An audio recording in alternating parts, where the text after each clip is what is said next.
अनुराग यादव के घर पर मौजूद हैं। अनुराग यादव का परिवार हमारे साथ है। घड़ी अगर हम घुमाएं तो घड़ी में 5:20 हो रहे हैं। 5 बजे के बाद यह परिवार अपने आप को डरा हुआ महसूस करता है। ये बच्चियां अपने घर से निकलकर थोड़ी दूर भी नहीं जा सकती हैं क्योंकि इनको डर लगता है। इनके आंखों के सामने वही मंजर दोबारा घूमने लगता है कि कहीं तलवार लिए कोई रमेश यादव का रिश्तेदार या रमेश यादव का करीबी ना बैठा हो, जिसने मेरे भाई को मौत के घाट उतार दिया, वो कहीं हम लोगों को भी ना मार दे। और ये सवाल इसलिए है क्योंकि अब यहां पर पुलिस प्रशासन भी मौजूद नहीं है। 1.5 महीने होने को हैं, तारीख पर तारीख मिल रही है। वो घर जस का तस अभी भी खड़ा हुआ है और परिवार डरा हुआ है। परिवार अनुराग का डरा हुआ है, जबकि डर तो उन लोगों के अंदर होना चाहिए जिन लोगों ने इतना बड़ा अपराध किया है। यानी आप ये कह सकते हैं कि उत्तर प्रदेश में अपराधी डर में नहीं बल्कि पीड़ित परिवार डर के माहौल में जीने को मजबूर है। और इसका जिम्मेदार प्रशासन है, इसकी जिम्मेदार पुलिस है, इसकी जिम्मेदार ये सरकार है। हम सवाल इसलिए भी खड़े कर रहे हैं क्योंकि ये परिवार अब ये कह रहा है कि उम्मीद बची नहीं है, अब सिर्फ डर बचा है। इसी डर के साए में क्या जीवन बीतेगा ये अब बच्चियां भी महसूस कर रही हैं। हम बच्चियों से बात करेंगे, लेकिन उससे पहले ज़रा हम माँ से पूछते हैं, माँ के दिल पर क्या बीतती है ये सबको पता है। माँ का दिल ऐसा होता है अपने बच्चे के लिए, और वो जो बच्चे के धड़ को हाथ में लेके बैठी थी तो उसके ऊपर क्या बीतेगी आप समझ सकते हैं। माता जी, ये क्षण ऐसा नहीं है कि हम आपसे बातचीत करें, लेकिन ये जानना ज़रूरी है तब से लेकर आज तक, क्योंकि 1.5 महीने का वक्त बीत चुका है, कैसे आप जीवन बिता रही हैं? रोई रोई के बितावत है भैया के। एक चिराग रहा हमार बूती के, कौन चिराग के आसरा से हम चली जी कई भरोसा पे। कौन भरोसा है? कुल भरोसा टूट गया, कसाई तोड़ देना भैया, कौन भरोसा है? हमार तो चिराग बूती गया। छोट छोट बेटी है, बाहर भीतर ना निकल पावत है, डर बस। हमरे तो उतना पैर उखाई ना बाटा, रोए रोए के तड़प तड़प के कैसे रात दिन बितावत है। जानो तो ना अभी भी डर लगता है अभी कि डर लगा था, कुछ भी खुटका था, बिलार भी कूदे नहीं, फाने नहीं, दौड़े नहीं, तभी डर लगा था कि क्यों भी आए हो, छिपल हो अंधेरे में, कुछ भी कह सकला। इससे पहले नहीं लगता था जब तक अनुराग के साथ कुछ नहीं हुआ था ना हमारे पति ना रहत रहे तब हम बिंदास रहत रहे अपने बच्चन के लेके, केहू न डरी। रात बिरात अपन खेत की यारी भर सींच लेते रहे, तो हमें कुल डर है। आज हमें काट मारे नहीं, हमारे पति काट मारने है, दूध बच्ची है, हमारे कहाँ जाइए, केकरे सहारे रही है। हमारे कुल तो आधार टूट गया है। ये कहीं चिराग था ना, हमारे चिराग को सब बुता दे हमारे सामने, कैसे हम जी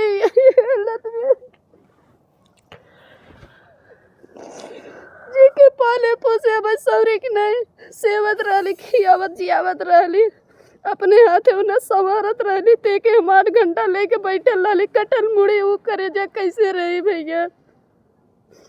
सब तो अपने लाल के पैड़ा जो है, हम कौन हीरा के अपने पैड़ा जो मारते हीरा बुताए गए ना, इंसान बुताए देने हमारे लाल के, खाए गई ने, कुछ ना हुआ था, कुछ आत्मा की शांति ना मिला था। बिल्डिंग खड़ी बाटे, कवन हम भरोसा के कर करी। देखिए, माँ है, माँ जब जब उस शायद दृश्य को सोचती होंगी उनकी रूह कांप जाती होगी। और जब मैं यहाँ खड़ा हूँ, मैं जब भावुक हो जाता हूँ, शायद जितने लोग ये खबर देख रहे होंगे वो भी शायद भावुक हो जाते होंगे। तो उस माँ के ऊपर क्या बीत रही होगी, इसको मैं परिभाषित करूँ या इसके पैमाने को सामने रखूँ, ये मेरे बस की बात तो नहीं है। जो माँ ये सोचती थी कि मेरा बेटा जब मेडल लेकर आएगा तो मीडिया वाले आएंगे, कैमरे वाले आएंगे, सब पूछेंगे, मुझसे सवाल पूछेंगे कि बताओ इतना होनहार बच्चा पैदा किया आपने। आज वो माँ इसलिए बाइट दे रही है, शेर की नहीं उन्हें पालत रही कि एक गरीबों के लड़का कहूँ खड़ा हुए तो कहीं हाँ के पाल पोस के अनपढ़ गंवार शिक्षित परिवार करे। आज हम शिक्षित कहीं क्या पागल हो गए, आगे सामने अपने हीरे कटवाई दे, अब ऐसे बढ़ के हमरे कवन दुख पड़े। आज हम लोग दोनों परानी मरल हुए, लाल हमार कुछ भी कहना तो जोन क्रिया करम रहल उनसे उद्धार हो गए। हमन के उद्धार करे में देखिए कवन अनुराग है उद्धार करे बेटा, ये चिता बाग लगाए हमन लोग। रोइए मत, आपके साथ पूरा देश खड़ा है, जितने लोग ये देख रहे हैं। मौत होई कवन अनुराग है कंधा दइए, चिता माग लगइए हीरा। अब तो हीरा के आसरा टूट गया, अब कौन है हीरा का आसरा हो लाल। हर माँ बाप का ये सपना होता है कि बुढ़ापे में उसका बेटा उसका सहारा बनेगा, उसकी लाठी बनेगा, उस लाठी के सहारे वो माँ बाप चलेंगे और वो पूरी दुनिया दिखाएगा अपने कंधे पर बिठाकर। श्रवण कुमार की आपने कहानी खूब सुनी होगी, लेकिन आज ये परिवार सिर्फ इसलिए लाचार अपने आप को महसूस कर रहा है कि अनुराग तो चला गया, लेकिन उसके बाद भी न्याय में इतनी देरी और इस तरीके से ढुलमुल रवैया। अनुराग को सिर्फ रमेश ने नहीं काटा, या फिर अनुराग को सिर्फ लालता ने या राजेश ने नहीं मारा है, बल्कि भ्रष्टाचार की भेंट चढ़ गया अनुराग। अगर शायद यहाँ के जो एसएचओ थे उन्होंने ध्यान दिया होता इस मसले पर, यहाँ के जो लेखपाल थे इस मसले को ध्यान में दिया होता, तो शायद इतनी बड़ी वारदात तो ना कर पाता कोई। हिम्मत कैसे हो जाती है कि हथियार भी रखते हैं, हथियार रखने के बाद इतनी बड़ी घटना को अंजाम दे देते हैं, वो भी उत्तर प्रदेश में, वो भी जौनपुर ज़िले में, जहाँ से कहते हैं कि जहाँ के लोग बड़े पढ़े लिखे होते हैं, जहाँ के लोग IAS PCS बनते हैं। ये परिवार जो हमारे बीच खड़ा हुआ है, इस परिवार में अनुराग के पिता से जब हमने बात की, वो उन्होंने भी बताया कि वो ताइक्वांडो खिलाड़ी थे। उनकी एक छोटी बहन भी ताइक्वांडो खिलाड़ी है। आज उसकी भी आंखों में आंसू हैं, आज वो भी सोच रही कि मेरे भाई के साथ ये क्या हो गया। हम बात करेंगे और बहनों से भी बात करेंगे कि उनके अंदर अभी क्या हो रहा है। क्या बेटा आप लोग अभी भी डरे हुए हैं उस पूरे घटनाक्रम को लेकर? अभी भी डरे हुए हैं हम लोग, क्योंकि अभी वो लोग भले ही अंदर है, उसका एक चाचा है वो बाहर है, उसके करीबी रिश्तेदार भी। क्या नाम है उस चाचा का? राजकुमार यादव। अच्छा, वो अभी भी बाहर है? बाहर है वो तो। हाँ। सबसे बड़ा शातिर है। जब वो बाहर है तो हम लोगों को डर तो लगेगा ही। अंधेरा होते ही हम लोग बाहर नहीं जाते, इस डर से कि कहीं हम लोगों को भी ना मार दे वो लोग, या फिर हम लोग फादर को भी किधर भी जाने नहीं देते, क्योंकि अगर एक सहारा तो हमारा छिन गया, दूसरा भी छीन लेंगे ये लोग, तो हम लोग कहाँ जाएंगे। इसलिए हम लोग फादर को किधर भी जाने नहीं देते हैं। हम लोग घर पे हमेशा रहते हैं और डर हमेशा बना रहता कि कहीं वो लोग हम लोगों को मार न दे। क्लास ना करे जाता है। हाँ? स्कूल ना जाता है। स्कूल भी नहीं जाते आप? डर बस हफ्ते में एक आध दिन चले जाते हैं। वो बोर्ड एग्ज़ाम है तो जाना थोड़ा ज़रूरी है हमारा, पर एक डर बना रहता है कि कहीं बीच में भाई को हमारे जैसे घेरे थे वो लोग, वैसे हमें भी ना घेर ले। और ये प्रशासन इतनी सुस्त है कि भरोसा भी तो नहीं कर सकते।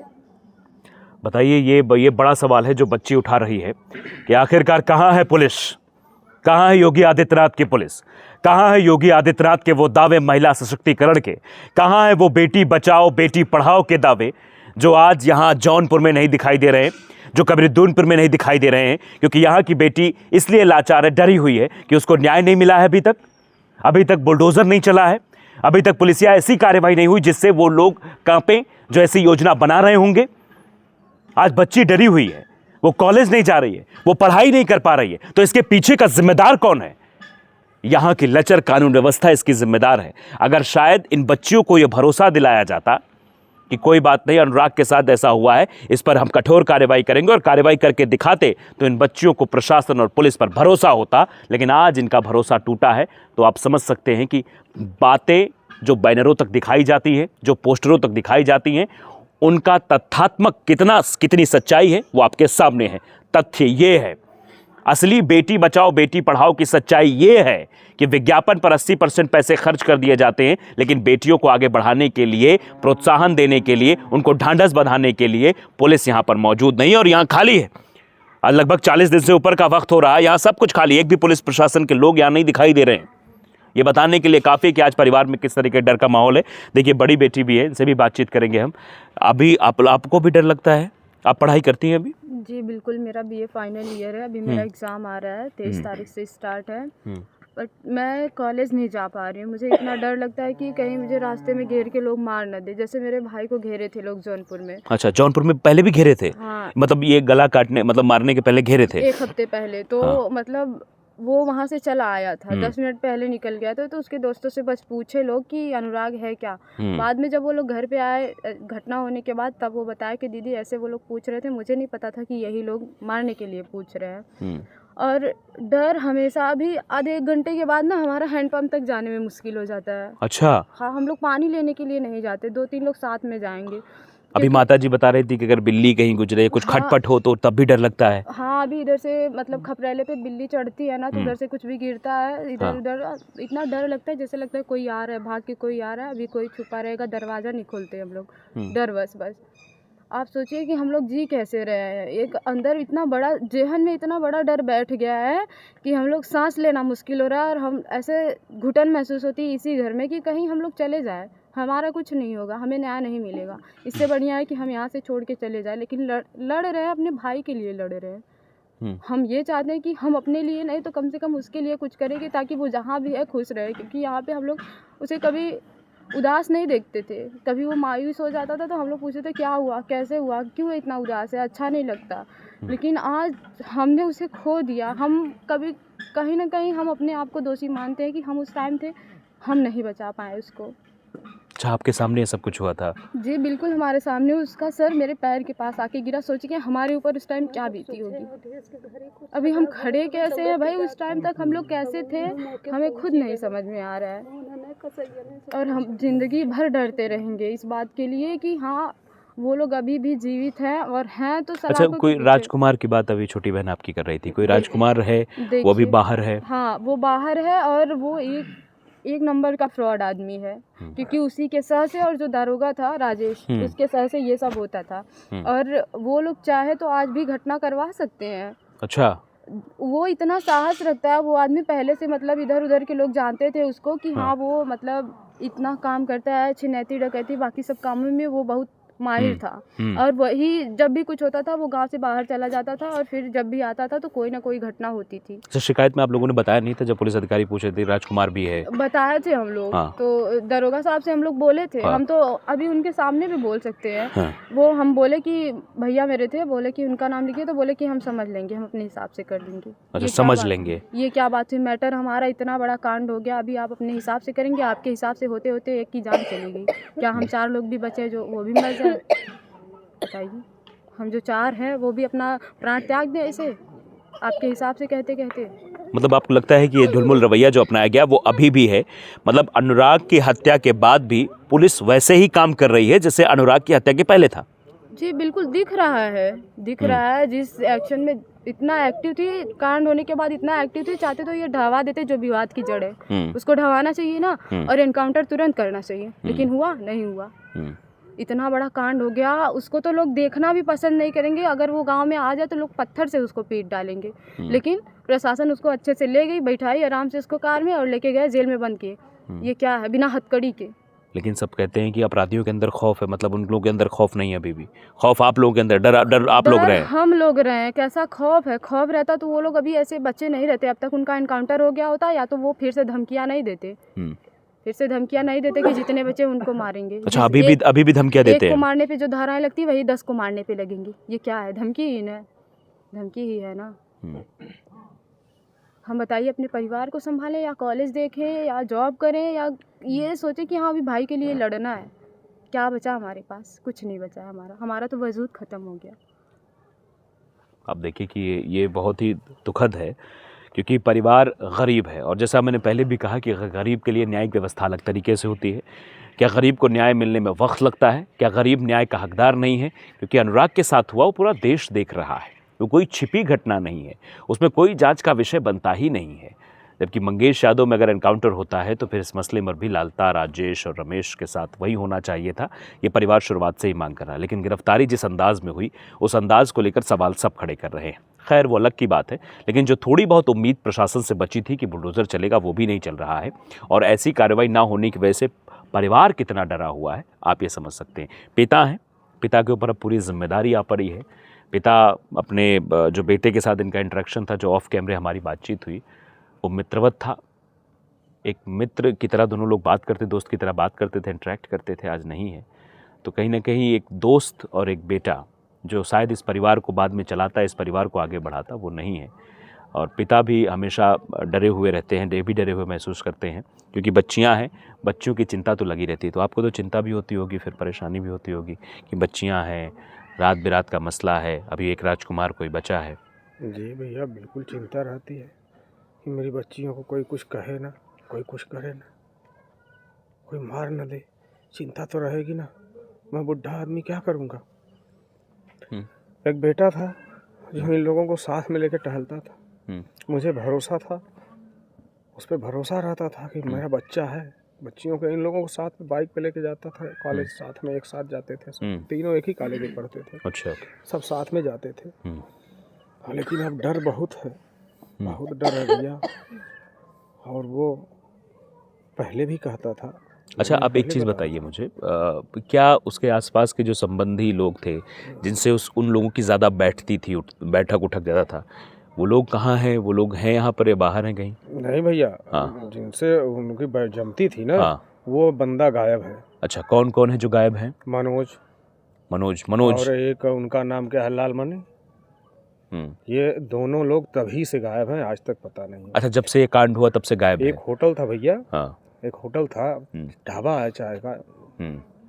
और वो जब ये कांड हुआ था तो वो पूरे 10 दिन बंद था। उन लोगों का जमघट वहीं लगता था। अच्छा। वहीं बैठते थे लोग, वहीं षड्यंत्र रचाते थे वो लोग। जी भैया। वो पूरे 10 दिन तक वो होटल बंद होने की क्या जरूरत है बताइए आप। लेकिन वो होटल भी बंद था। और आसपास के लोग यहाँ जो बता रहे हैं आप? आसपास के लोग में एक लोग हैं, वो गायब है, मनोज यादव। कब से गायब है ये? उसी दिन से गायब है। सोचिए, मारा तो उसने, आप क्यों गायब हो गए? मतलब ये क्या बहुत बड़ी प्लानिंग चल रही थी, बहुत मतलब एक फिल्मी अंदाज में, जैसे कि कब क्या कहाँ कैसे होना है, उसकी स्क्रिप्ट पहले से लिखी गई थी। शुरुआत का वीडियो आप लालता यादव का अब तो नहीं चल रहा है, डिलीट हो गया। शुरुआत में ही लालता ने कहा मारना तो कई को था, लेकिन मिला एक ही। अच्छा। ये शुरू में वीडियो उसका वायरल हुआ था, लेकिन उसके बाद डिलीट कर दिया गया। किस चैनल ने चलाया था मालूम नहीं। उसने कहा था, खुद कहा था कि ये तो होना ही था, जमीन का विवाद था, मारना कई को था, मिला एक ही। ये लालता यादव ने कहा था। तभी तो सब पूरे घर के हाथ में हथियार होने का मतलब आप खुद बताइए भैया। आप खुद बताइए कि पूरे घर, मतलब ये नरपिशाचों की तरह थे कि बस इनको मारना ही। बिल्कुल, पूरा खानदान खत्म करो। एक को मारोगे वही धारा लगेगी, 10 को मारोगे वही धारा लगेगी। और आज भी ये बातें हमको सुनाई जाती हैं। अच्छा, कहाँ सुनने को मिलती हैं आपको? यही गांव के लोग, आसपास के लोग, मित्र हैं, दोस्त हैं, वो आते हैं, बताते हैं कि यार आप सुबह शाम कहीं निकला मत करो। मैं नहीं जाता हूँ, बीमार होता हूँ, दवा लेने के लिए दूसरे को फ़ोन करता हूँ। नहीं तो वो पैथालॉजी वाला बेचारा वो दवा लेके आता है, पहुँचा के जाता है। मैं नहीं निकलता हूँ और कभी शायद नहीं निकल पाऊँगा, क्योंकि ये लोग जब तक जिंदा हैं कुछ भी करवा सकते हैं। मैं अपने से बचने की कोशिश कर रहा हूँ। इनका हौसला इसी तरह बुलंद रहेगा तो कुछ भी कर सकते हैं भैया। ये अपने आप में बड़ी बात। देखिए, पूरा परिवार हमारे सामने है। ये पिता है, ये बड़ी बहन है, ये और बहनों की शादी हो चुकी है, छोटी बहन जो घर में रहते हैं, ये माता जी हैं, पीछे प्रधान हैं और पीछे कोच हैं जो अनुराग के कोच हैं, ये भी कभी कभार आ जाते हैं यहाँ पर। परिवार अपने आप को डरा हुआ महसूस कर रहा है। उसे प्रशासन पर भरोसा नहीं है, उसे पुलिस पर भरोसा नहीं है कि पुलिस उनको न्याय दिलाएगी, प्रशासन घर पर बुलडोजर चलाएगा। अगर शायद थोड़ा भी इनको उम्मीद अगर बची होती तो शायद ये दिखता। और वही नाउम्मीदी का जो शोर है वो आसपास सुनाई दे रहा है। और ये जो लोग कह रहे हैं, इनका परिवार जो कह रहा है, वो उसी नाउम्मीदी की वजह से कह रहे हैं, क्योंकि पहले भी वही रवैया था। अनुराग को मारने से पहले वो लोग यानी पुलिस वाले जिस तरीके से अपनी कार्यशैली दिखा रहे थे, प्रशासन जो कार्यशैली दिखा रहा था, वो अभी भी जस का तस ही बना हुआ है। और शायद यही वजह है कि इस तरीके की घटनाएं हो रही हैं। और आप देखिए ज़मीनी विवाद कितने ज़्यादा बढ़ गए हैं। हमने लखीमपुर की खबर भी आपको दिखाई थी कि एक परिवार को आत्महत्या करनी पड़ी। पहले पिता ने आत्महत्या की, फिर छोटे बेटे ने की, फिर उसके बाद बड़े बेटे ने आत्महत्या कर ली, सिर्फ इसलिए क्योंकि ज़मीन का विवाद था, प्रशासन सुन नहीं था। और उसमें भी एक महिला सिपाही का इन्वॉल्वमेंट था, अब जिसका आरती निगम नाम बताया गया। खैर, वो अलग की बात है। लेकिन आज जो ये परिवार हमारे साथ खड़ा हुआ है, ये परिवार डर के साए में जीने को मजबूर है। यहाँ के डीएम साहब को भी ये सोचना चाहिए, यहाँ के कप्तान साहब को भी सोचना चाहिए कि इस परिवार को वो डर के साए से कैसे बाहर निकालेंगे। योगी आदित्यनाथ को भी सोचना चाहिए कि इन बेटियों का भविष्य कहाँ जाएगा, इन बेटियों के भविष्य को बनाने के लिए काम करना चाहिए। ये बेटियां सुरक्षित अपने आप को कब महसूस करेंगी, ये बेटियां पहले के जैसे कैसे पढ़ने जाएंगी, इस बात के बारे में भी इन बेटियों को आश्वस्त करना पड़ेगा इस सरकार को। नहीं ये फिर महिला सशक्तिकरण के दावों की जो कॉपियां हैं उनको फाड़ कर जला देना चाहिए। जो बेटी बचाओ बेटी पढ़ाओ के जो विज्ञापन में 80% जहां खर्च होता है, उन विज्ञापनों को फाड़ कर फेंक देना चाहिए, उन पोस्टरों को आग लगा देनी चाहिए, क्योंकि ये वो सब के सब झूठ है। सच्चाई आपके सामने है कि अनुराग यादव का परिवार आज भी अपने आप को डरा हुआ महसूस कर रहा है।